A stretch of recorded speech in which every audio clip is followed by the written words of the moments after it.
What it do, y'all?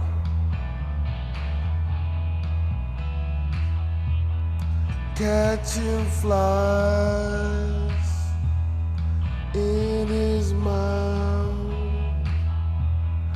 tasting freedom while he died, then crawling back to the top of the stairs.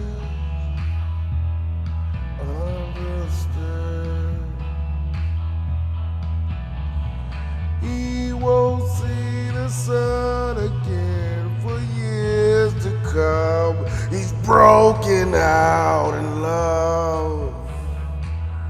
R.I.P. to the one and only Bray Wyatt, Windham Rotunda. This is a special episode here that I wanted to do because, as we all know, in the world mourns, and the WWE Universe mourns, we lost a phenomenal person on my birthday, to be exact, August 24th, 2023. And for me, it was a very bittersweet birthday. And Bray Wyatt passing away only put the cherry on top. As you guys already know, I shared earlier on my page. Recently, I visited my kids, my three sons who I had not seen face to face in over 6 years, since August 15th, 2017. That was the last day I saw my kids face to face. And so going up there and spending the last 4.5 days with them, I had the greatest time of my life. But when I got ready to leave, it almost broke me. Because I was so hurt that I had to once again leave the people that I loved the most behind and come back to what's my regular life. And I realized I gotta do more because of how much time I had missed out on my kids' life. You know, the last time I seen my oldest son, Jaden, he was 8 years old. And when I saw him again, he was looking me eye to eye. He's 14 years old. He even has his first job. And I can say I'm immensely proud of the young man that he's becoming, and shout out to his mom. But besides all that, I left on the 21st, and I came back home. I watched a little Raw. I didn't get to watch the whole thing because I was just a little bit not emotionally there. And my birthday was coming up. My birthday was on the 24th. I had a great birthday. Had a nice surprise from my coworker. Got me a cupcake and a gift card to Five Guys.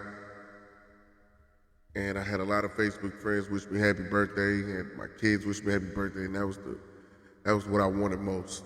Just them thanking me and acknowledging me as their dad, that despite the distance, I've never once not been in their life, not for a second. And it just really drove home the point that I need to focus more on my professional side and get this next cert so that I can eventually land a job to be closer to them, because we don't know how long we have on this earth. And so we gotta make those moments matter. And for me, at the end of my birthday, I ended up coming home from work and I took a nap. I was tired, I went to work. Went to sleep about 4 or 5 o'clock, and when I woke up from that nap, the first thing I see on my phone is that Bray Wyatt has passed away in the wrestling world was mourning. And you guys might not know a lot about me as of yet, but growing up, my favorite wrestler was The Undertaker.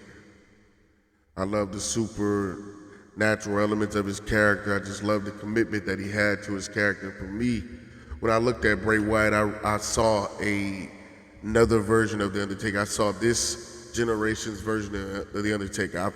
I saw the link to the past when wrestling actually had characters to the modern age of wrestling that we're currently in. There will never be another Bray Wyatt. The man's creativity was unmatched. You could tell that he loved this business with his heart and his soul. And so for me, it always feels like he really does now have the whole world in his hands. You know, I remember when Bray Wyatt debuted, and the thing that tripped me out also is Bray Wyatt is only 1 year older than me. Bray Wyatt was 36 years old. I just turned 35 on Thursday, August 24th, the same day that Bray passed, which is also happens to be Vince McMahon's birthday. And I can tell you, it was a sad thing to see as a fan, to see someone so young ripped away from us like that, but also the father in me thought about those 4 young kids that he has, and growing up now, they won't have their dad physically, they will only have the memories and what people say about him, which from what you can see online, you can see he was a great wrestler, but he was even a better man. You know, I remember when Bray Wyatt came along to NXT and FCW when they were still doing the kind of game show aspect of it. And he had Cody Rhodes as his pro. He was Husky Harris then. You know, I could tell he had something, but, you know, he was not who we would know and become as the eater of worlds. That Bray Wyatt was still to come. And so I just watched the video actually from about 10 years ago, 2013, when the Wyatt family debuted. I watched the vignette that they put on the week before they debuted. And he was unlike anything that we were seeing on our television screens in WWE at that moment. Bray was a unicorn. You don't see these type of people every day. You know, while I know a lot of us might have an issue with how he ended up being booked at the end of the Fiend run, you can say you never could say the guy didn't try.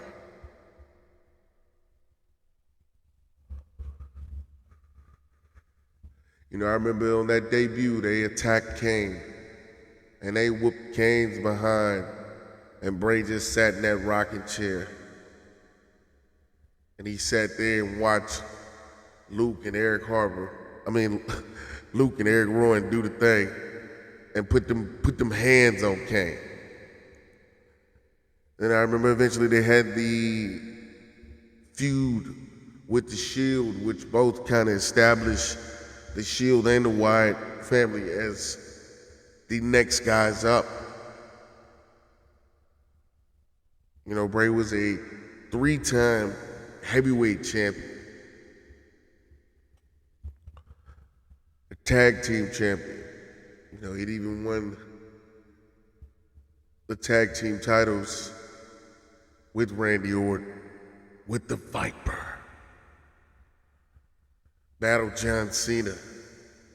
Matter of fact, might have put on one of John Cena's best matches in years. The promos leading up to that were amazing. Even the WrestleMania stuff, where he beat him in that quick match a few years ago. The John Cena in the NWO. We got all that because of Bray.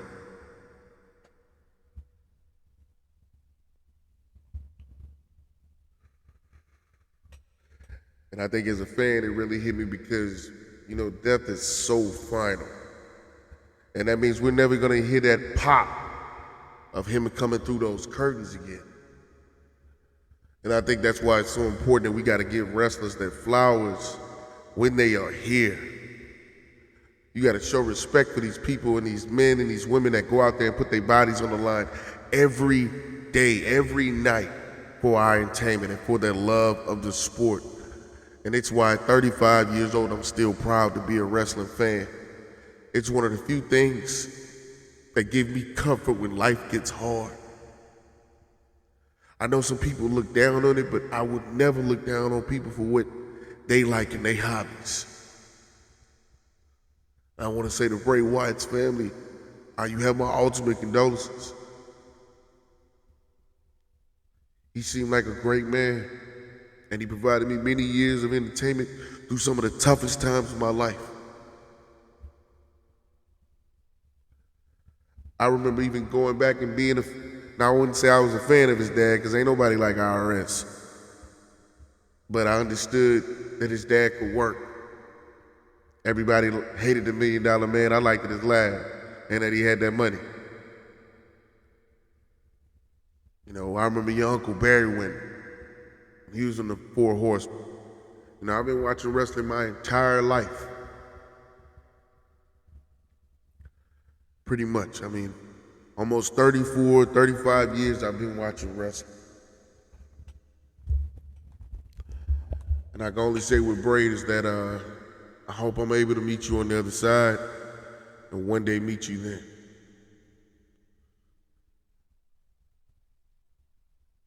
You know, I can never deny, and I don't think anyone can deny the talent that this man possessed. And so I just had to make this show just to get this off my chest, because it's been on my chest a couple of days. It really has. And I just finally, after watching listening to Jim Cornette talk about it, I just needed to get this off my chest and give my man his flowers. Pause. But for real. And with that, we're gonna run that theme back one more time, because, man, that is one of the best themes in wrestling they ever come.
R.I.P. Bray. R.I.P. Windham Rotunda.